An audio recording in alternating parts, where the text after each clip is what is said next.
So Sudan has been in the news quite a lot of late since fighting flared up between two powerful generals of that country.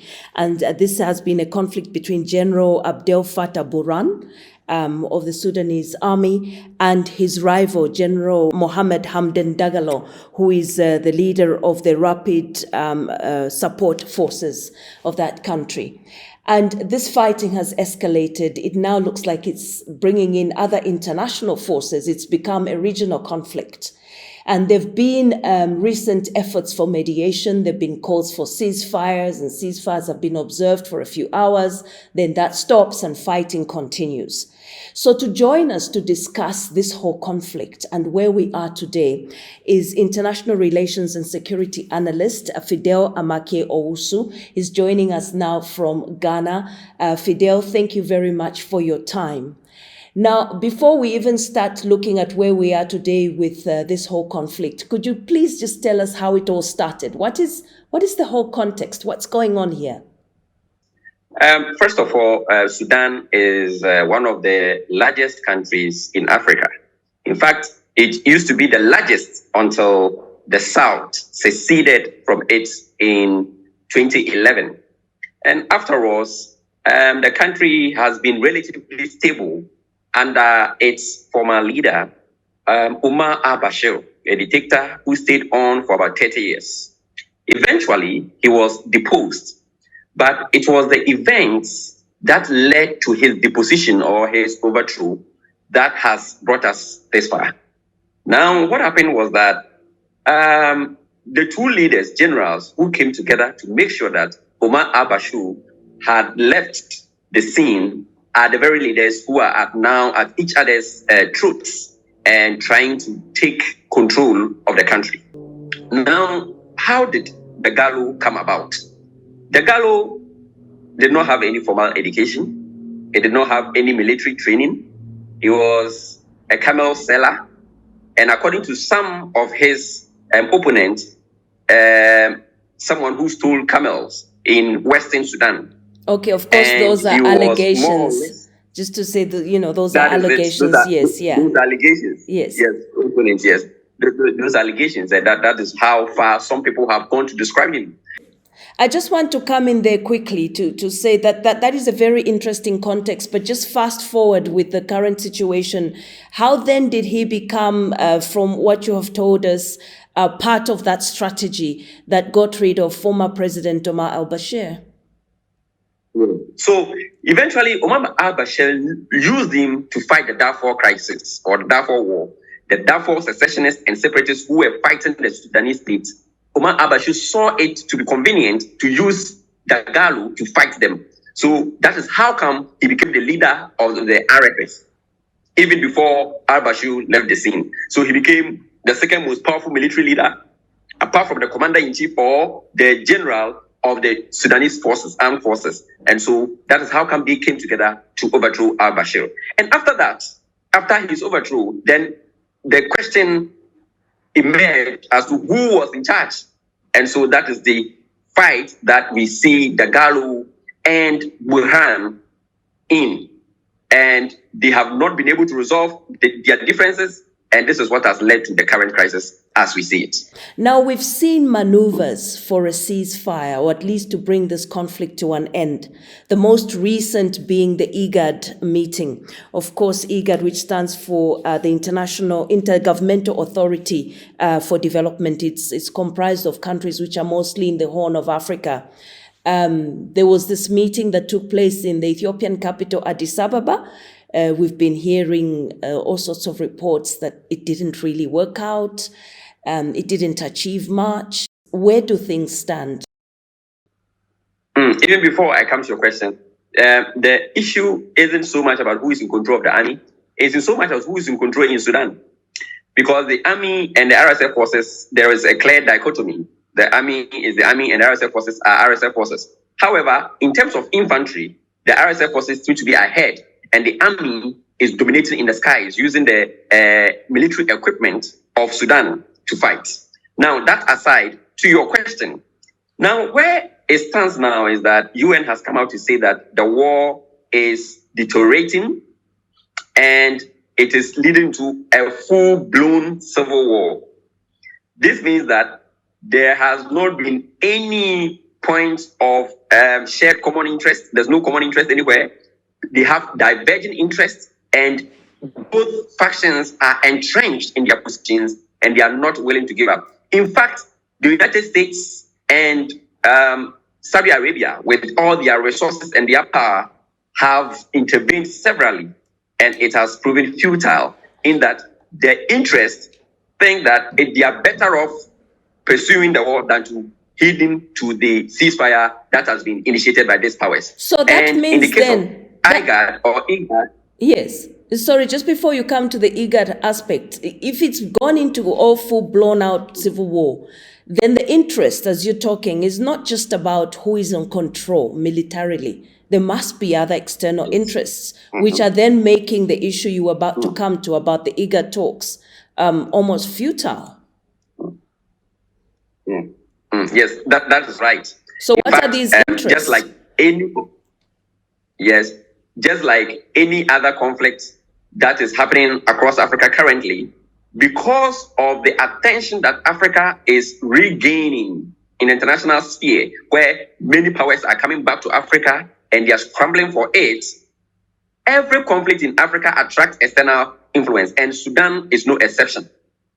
Now, we see the United States there, we see Russia there, we see the United Arab Emirates there, we see Turkey, we see Egypt, and all regional and global powers there. So, Sudan lies in a very sensitive geographical region, and that is the Red Sea Basin, where it shares some of the shores of the Red Sea. Now, the Red Sea is a critical geopolitical area where all international powers play. In fact, the Red Sea links the Indian Ocean to the Mediterranean Sea through the Suez Canal. This means that powers that dominate this region are at an advantage in any global configuration. So the US wants to dominate, and Russia also wants to dominate. And not long ago, Russia brought up the discussion of maintaining a naval base in the shores of the Sudanese Red Sea. And Russia and its Wagner forces are in support of Dagalo. So the conflict is very complex. Now, the UAE also maintains some farms, agricultural lands in Sudan that is being protected by Dagalo. Again, we have Turkey also supporting the Islamists, who are more like the Muslim Brotherhood in Sudan. Turkey backs such groups, and that group allies with Burhan. Now, the US doesn't want Russia to maintain a naval base on the Red Sea shore, because when Russia goes there, it is going to maintain a choke. In terms of any conflict, Russia can maintain a choke on international maritime trade at the region. So that makes the whole conflict very, very complex. Definitely. All these powers are seeking their interest. Yeah, it's from what you're saying, that it sounds like a superpower proxy war that is being fought in Sudan. Beyond the whole general aspect, there was also the civilian aspect of Sudan, especially after the former general leader al-Bashir was overthrown. Where do they stand? Do they have a say? Yeah.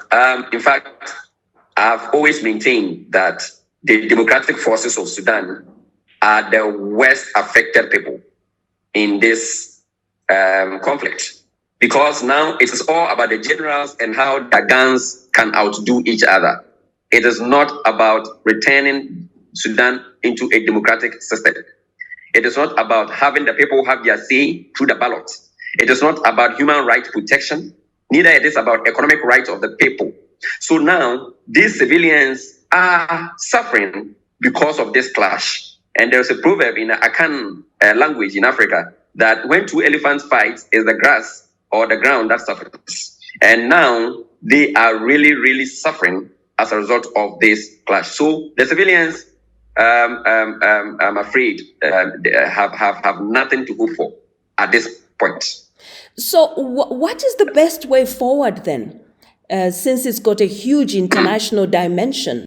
I remember a few years ago, or several years ago, we saw similar regional conflict in the Democratic Republic of Congo, which had enormous belligerents that were involved. And of course, it's about various strategic positioning and minerals and other resources. Where does this one go? So it will involve more than just the United States and Saudi Arabia and even the region. And already all of Sudan's neighbors are in volatile situations.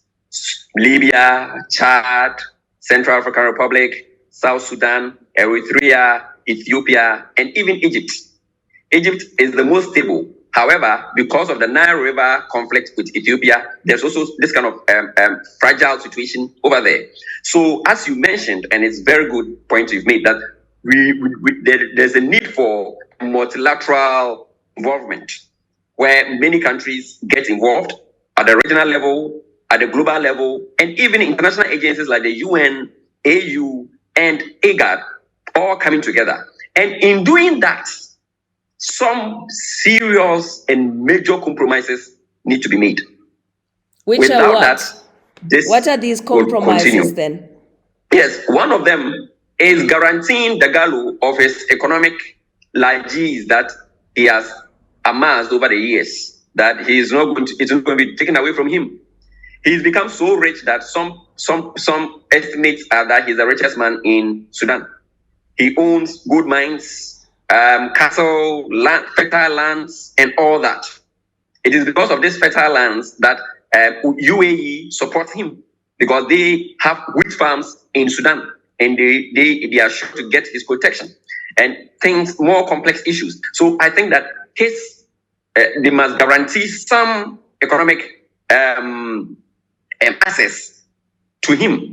And then to Burhan, he must also be involved, because even though Burhan had earlier mentioned that he didn't want to be part of the civilian government that has been proposed, I think that is not an honest position. I think that he really wants to lead the country. In any election, I think that Burhan will show interest in running. And I think that all these things must be factored in to see how best each and every belligerent or actor can be catered for. So then, if those concessions are made and agreed to, so the steps then would be elections. But then, as you say, the international dimension, or we look at the sub-regional dimension, you say the most, if not all, the countries that surround Sudan or that have an interest in the conflict there have got their own conflicts themselves. Who then brings all these aspects to bear?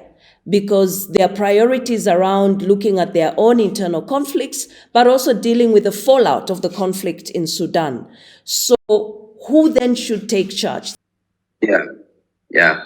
First of all, my experience with other conflicts has been that there is this towering individual who understands the region or the country and who leads the negotiation. I've not seen this with Sudan.